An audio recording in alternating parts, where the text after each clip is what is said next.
about how research and monitoring can help us speed products to market, but if we actually don't scope it well, it can be more of a roadblock and just leave us kind of dead, not knowing what to do with the amount of data. So I'm going to start with this word better. Because as designers and developers and product owners, we often say that we want to do better products. It's like the Miss Universe type of answer, right? Like, yeah, we just want to do things better. But that's actually a trap that we set for ourselves. That's a subjective value that brings nothing to a table or to a team when you're trying to conceptualize what to do. You need to create alignment and you need to create purpose and you need to define a set of shared values by which you can actually create something that's meaningful and impactful. A better product brings both a benefit for the user, but also for the company that defines them. Design is a function within a company, right? We often tend to go, oh, we're designing user experiences, we are user-centric, and sure, they need to be at the heart of what you're doing. But if what the user says it's better for them is not aligned with what your company believes to be better for their own growth, it has no value. So before you take any decision about a product and what you're going to do and how you're going to go about it and what is the research that you want to do, you actually have to define what your outcome is. What is that better? And you have to say it in a tangible way so people understand. And the reason why you need to do that is so you can evaluate it and actually know whether you're succeeding at it or not. So how the heck, you're going to know, are we actually making something better? I remember when I joined Shopify 2.5 months ago, so I'm fairly recent at Shopify. I joined the team that is working on our wholesale storefront. And there was a sprint going and a design work going. And I asked them, what are we working about? Oh, we're making account sign up better. Oh. I don't even know what account sign up is, and I don't know how you want to make it better. Why is it better than is now, and what are we improving? Right? This doesn't say anything. So I had to ask the team, just write me, make it tangible, give me a word, a concept, whatever that is driving your design and the effort and the money that Shopify is putting on us as a team to actually make it better. Because the moment you make it tangible, you can actually define your metrics and your key performance indicators. And those are essential for whatever experience is that you're trying to build. Without those, you don't know what you're doing, right? And you cannot show your company that employs you that you are actually bringing value and impact. And at the end of the day, that's what we are hired for, is to help them grow. And the moment you have those, you actually know exactly what to study once you launch and to understand, am I really empowering the user? Am I really setting myself on success? Or am I failing the user and actually creating something super complicated that they don't need? That's how research and monitor works for you on an agile process. Research will actually bring you the truths that you need to stand by to build your hypothesis, a successful one, right? Because there's many. You can say whatever based on your beliefs, but research will actually inform you this, and monitoring, once you launch, is actually going to tell you, hey dude, you're doing okay, or guess what? You're not. So change, revise your vision, revise your concept, readjust your strategy so you can actually make a customer happier and help your company to grow. Because better companies make money out of happy customers. At the end of the day, that's what we work for, right? So this sounds fairly easy. Like you think, okay, I have my goal, it's well, written, it's very clear for everyone in the team, and I have my KPIs, I know what I want to do, I know this is a loop process going on and on. No, success is not easy or straightforward if you don't have this. You need to gather context. And I think about myself when I joined Shopify.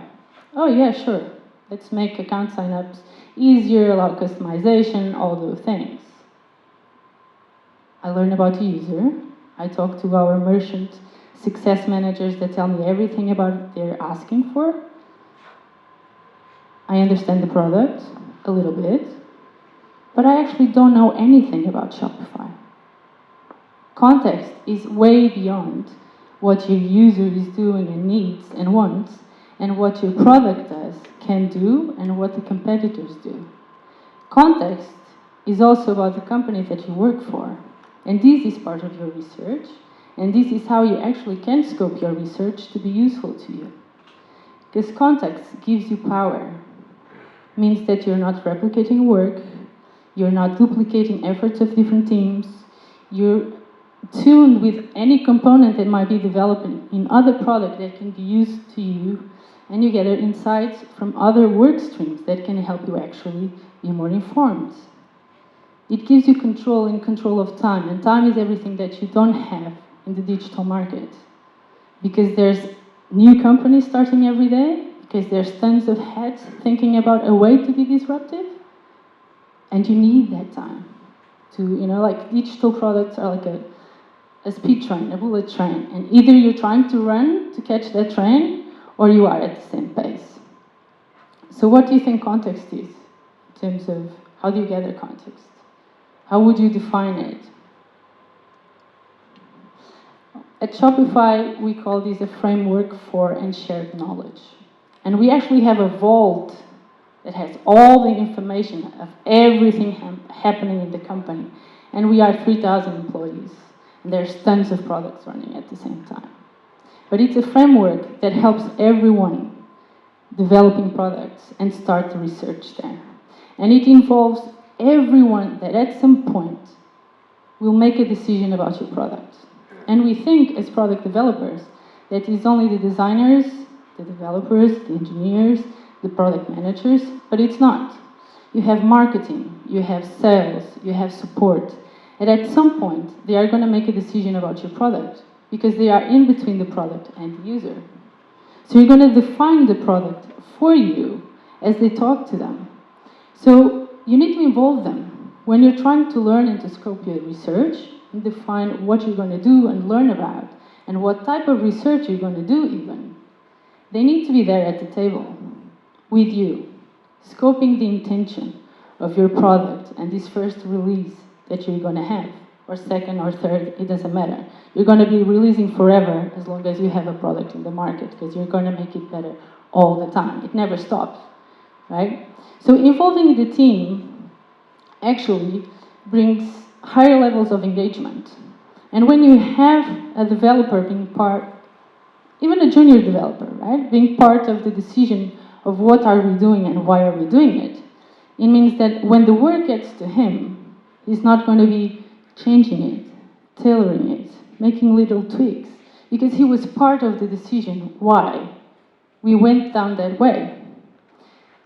Because you have so many knowledge of different areas, people that are in support, if you ever have the chance to listen and shadow to some support calls, with, that are helping clarify any doubts that your users have about your product, it's so interesting, the things that you can learn. Support people and actually have a lot of knowledge about your products in ways that you don't as the designer, as the creator, because they're there every day dealing with the users. So do merchant success managers that are, or account managers, however you call them. All the diverse knowledge that you can gather by having them at the table from day one also means that the time that you're going to spend doing research, it's way smaller. Because there's so much things to be being shared that inform you from moment zero, right? And time is again what we don't have, and time for a company is highly costly. Even from the idea that if you take too long doing research, the moment that you actually build a product, it might not be relevant anymore. And we have at Shopify those failure cases. And we were based on information like, yeah, that would be nice to have. Oh yeah, I would like that. But actually doing the research and actually build something took a year and a half. And when we launched, the complexity of the product, that nice to have, was so big that our merchants actually was like, feature adoption didn't have. They didn't buy the product. And we killed, in terms of cost of the company, a year and a half. That's a lot in researches and the things that you didn't do because we're doing that, right? So sharing all the knowledge from day one actually helps you define what the priorities are. It also means that research is not done only by researchers. Because everyone is there learning what has to be uncovered and what has to be learned, means that every single one of you, including me, can do research. I'm doing research tomorrow. I'm not a researcher. I'm a UX person, design person, but I'm here in Amsterdam, and we have partners in Amsterdam, and we have merchants in Amsterdam, so I'm going to sit with them, and I'm going to listen to them, and I brought some prototypes to show them, just to gather some feedback. We all can do that work. We don't need to say, hey, you, researcher, just go and do that. I need to know more about this. No, they help us building the scripts because they know the right tools and the right methods. They guide our research. But at the end of the day, it's in every one of us being part of it. And because you are part of it means that you don't have to spend time then selling whatever is the value that you're trying to build and what the learnings are. There's an easy buy-in, like everyone's on the same page. I'm not spending my time writing emails to the stakeholders and to the other teams like, hey, this is what I want to do. Then the VP, I need to wait like 5 weeks, is going to read it at some point and nothing happens during 5 weeks, right? Everyone's on the same page. It's easy. And that time that I'm not spending doing that is time that I have to speed my product to market and to scope things that we need to do next and to understand how to improve them. And a market that I'm most likely to fit and to be ready for because all those other teams and team members actually told me if I needed to learn the why or the what. And these are different things, and this shapes the strategy of your research very different. Because either you're trying to learn about the user's life, creating empathy for all that context, understand the problems they go through, how they live, identifying gaps and opportunities, or you actually focus on facts. What is actually happening? What are the friction points? What are they doing, clicking, going through? It's less about this is quality, that's quantity. And throughout the product development, you're going to do both, right? And in different moments in time, you're going to learn both. But the thing is, you actually need to know what you're trying to learn to actually ask a researcher to help you build a script and to put that strategy together. Otherwise, yeah, you can be researching for a year. There's so many things to learn all the time. But you need to learn in stages at some point.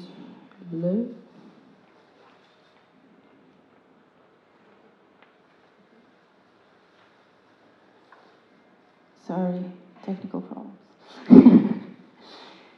It's still working on the laptop screen if that helps. There you go. I've clicked too many times. Yeah, so we came from context, and that context is everything in the digital world. And context is actually what allows you to achieve success faster, steadily, in a managed way, because it includes what a full team believes to be true as your scope of work, and a way to quantify those assumptions. Right? It's a shared definition by everyone that's going to be part of the project, and that's context. And if you do that, you're probably 80% on the right track, and that's good. There's less unknowns.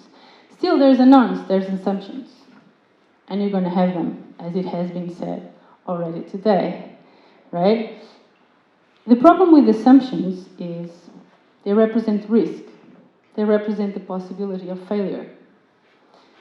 I'm not happy with the idea at 3 months down the line of my new job failing at something, because trust, they're going to fire me? I don't know. Maybe I'm not good for the job.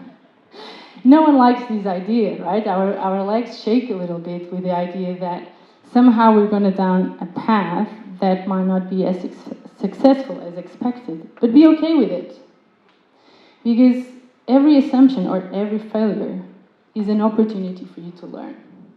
And if you try to control everything, if you try to back up every single decision, you won't get anything done. If you try to be too perfect, too assured, it won't happen. And again, you're missing the train of the disruption, and your products just take really long to get to market. So how you can control this, or how we control this at Shopify actually, is we look at the things that we don't know, and we put them in a quadrant between risk and likelihood of happen, and this was also said here today already.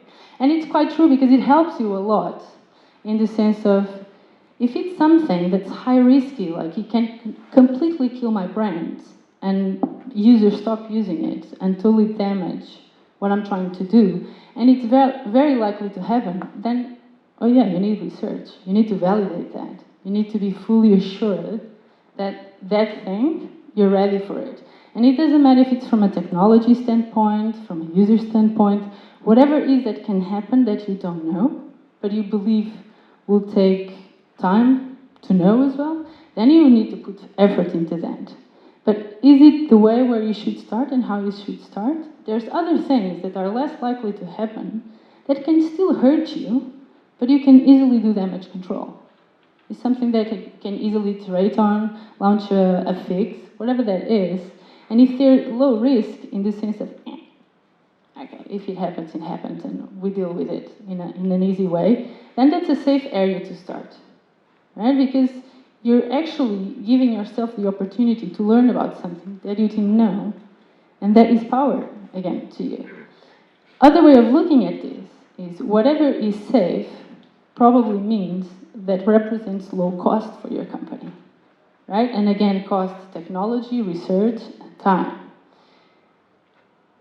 And if you can learn a lot about it, just by deploying a simple small outcome, a simple small feature, if it can bring you the most learning, then that's where you should start.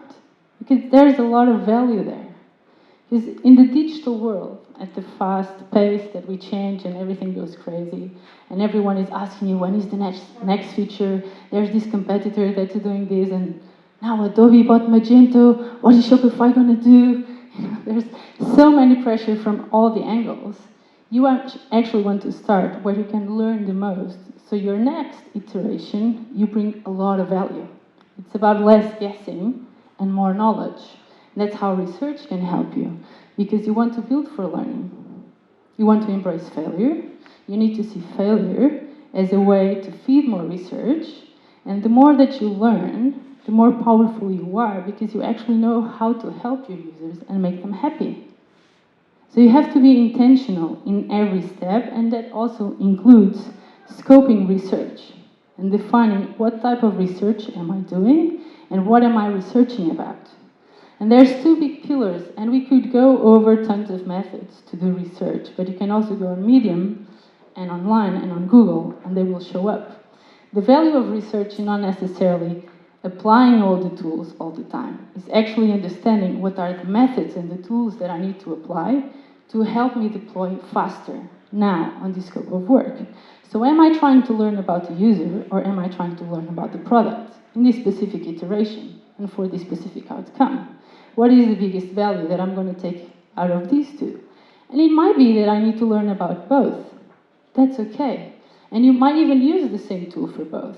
I might be making interviews and observations, but the script I'm writing for both is completely different. And my conversation during research sessions with the users are completely different, depending on what you're trying to learn.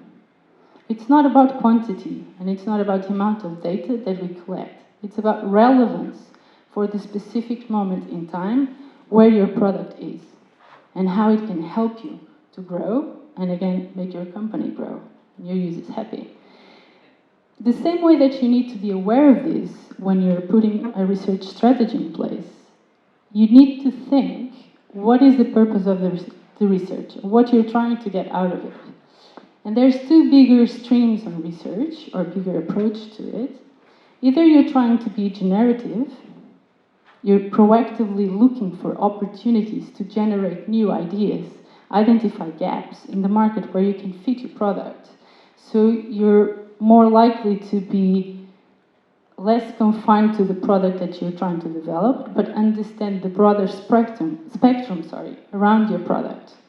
Or you're being more evaluative, and it's more of a reactive position to be, where you're more or less risk adverse and you're kind of afraid of failures and the impact that a failure might have with you. So you're just listening to what the merchants are saying, doing some observations, but you're picking on their exact words and the things they're complaining about to do your next increment. It's an interesting thing to think about when we're doing research and the value of these two during product development, because one is clearly more innovative and the other one is clearly more incremental. But we need to think sometimes that the users will never ask you for what they don't know, right? iPads and Spotifys and iPods don't come from someone saying, I so want a service where I can just pay a fee and have access to all the music, right? It comes from, I have these many CDs and I don't know what to do with them, right? So because I don't know something, I'll never frame it in a way that is going to drive a new product. Sometimes we need to be more innovative and less incremental if we really want to be disruptive. And again, this goes back to taking risks, right? Which is okay. The better way to achieve these, or to control your success and use research and monitoring for your growth, is actually do this in small cycles. Try to research only a little thing, because you'll have focused learning and you'll have faster insights, which means that in a more steady, managed way, you're likely to get to the bigger picture of your company, right? Like Shopify wants to make commerce better for everyone. But it's down to each product team to define what better is and how they can help to achieve that better in small increments, so they actually keep growing and keep employing people and keep building a product that's lovable. And the merchants and customers that pay for a fee for that product are continuously happy with it and don't consider going to competitors. So if you do this in small bites of work, you're controlling actually your likelihood to succeed. And that's highly important. That's not a, just a random thing. That's planned, that's staged, and that's scoped. And this is the right path actually for you to learn. You need to launch as fast as possible. Because the faster that you launch, the faster that you'll know that you're actually succeeding and you're on the right track. My other team, or the other team at Shopify, took 1.5 years to launch. Didn't go well. It was too long. They tried to create a minimum viable product, and that takes way more time than start to ship or to deploy little features, little outcomes that allow a product to work. But you start to bring adoption and conversion and attracting users just with the minimum things that you're doing. So if you launch, you have all these contexts and learnings in your hands. And the best learnings during this monitoring process, because you need to prepare for that as well. It's not only about let's launch and let's do something. It's once I launch, what am I learning? And what do I want to learn? And that's why you have your metrics and your KPIs defined, because you need to pay attention for something. These 4 tools are highly helpful for you to learn once you launch. There are many more, but these, when you layer all these together and you connect different dots, it's super powerful. Of course, customer feedback, listen to them. Just let them talk. Believe me, it's really hard to be on a phone call with someone for an hour and all they do is complain about your product. You read and you say, I know it's bad, I know about that, I know, tell me something good. And it's like, there's nothing good, right? It's really hard to be listening to this. And there's a tendency for us to go and say, well, you don't get what's that doing, and you didn't see that button, or you didn't see that link. You can't do this. Literally sit back and listen. Let them talk. Also, they love it. They love the opportunity to bitch about the product. It's really good. And you make them happy by allowing them to do so. So just let them. Run some usability tests, for sure, for many reasons. How your layout, is performing, your interface, your colors, your typography, the placement in the page. All that influences how they interact with the product. And we tend to believe that we know that that is the best solution, but we're often wrong for many reasons. Humans are complex, and we designed for humans. So I'm super complex. I assume any user will be, and we can't control how they're going to relate and read and perceive a page. So run those, they're important. And for all the grays that you're not sure, because there's many solutions possible to be built. There's no right or wrongs. Often a team of 15 is not going to agree on the best way of doing something. Run some A/B testing if you have enough traffic and enough users, because an A/B testing is an easy way to untie a knot at the table and just to say, well, the users actually go for this, so let's do this. And analytics, right? Build ways to get reports where you can actually see what they're doing. Often what users do is very different than what they say they do, and they say they want to do. And actually when you look into how they click, what is the funnel, what is the journey, and you then connect all these dots, it can be quite surprising. And either you can be doing pretty well or you can be doing pretty bad.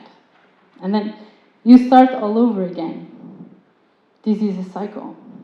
Monitoring here is the bridge for the next set of research. Either within your product and how to build it, or actually feeding other opportunities for other products, because you've just learned something there that told you that there's more to it than you knew. Basically, your context just grew bigger. It's not stagnant, right? A context where you work within your company for your users and for your products is like a living organism. It's like a child. It grows with your product as well. So you need to go back and do all this again. Context is everything. And if you think that once you learned, you can sit back and just drive from there, you're totally wrong. It's not going to happen. I think I'm doomed because I have another 3 years to learn about Shopify and the amount of products that we do all the time. But there is so much happening just around you and with the people working with you and in other streams of work that you can't just assume that it has been stagnant. We can't get complacent with this. So you need to be actively doing this, right? Neville Brody is a graphic designer, a typographic designer. He usually says that digital design, it's like a painting, but the paint never dries. And it's exactly that. You're going to iterate on it always. Unless you made enough money and you don't care about it anymore. So it's like, yeah, whatever. Just going to sell this to someone. So, how we manage at Shopify and at Shopify teams to solve for this and to understand what is the time that we're putting on research, what is the things that we're doing, is actually at the team level. We understand these three factors.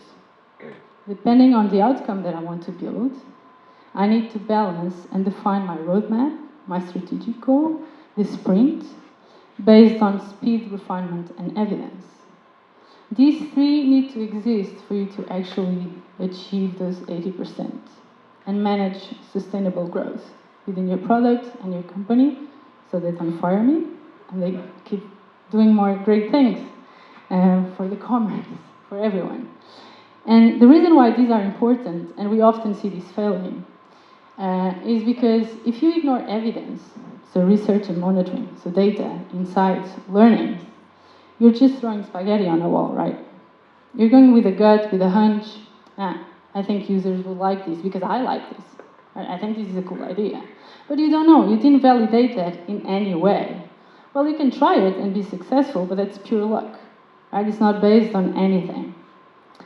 If you ignore speed, though, you're missing the train. If you're so focused on collecting as much evidence as possible, you're just going to not learn fast enough and you're not going to be able to be disruptive or speed your product to market at all. It's just going to be slow. That is a big, big, big cost. But if you ignore refinement, and that's where also design plays a role and front-end plays a role, if you're not looking at the evidence, if you're just focusing on deploying and deploying and deploying and keep incrementing your product and adding more features, wow, we do all these things. If you're not refining based on what you're learning, because often it's not about adding more features, it's improving the features that you already have to make them better, to make them more effective, to actually allow the user to be happier,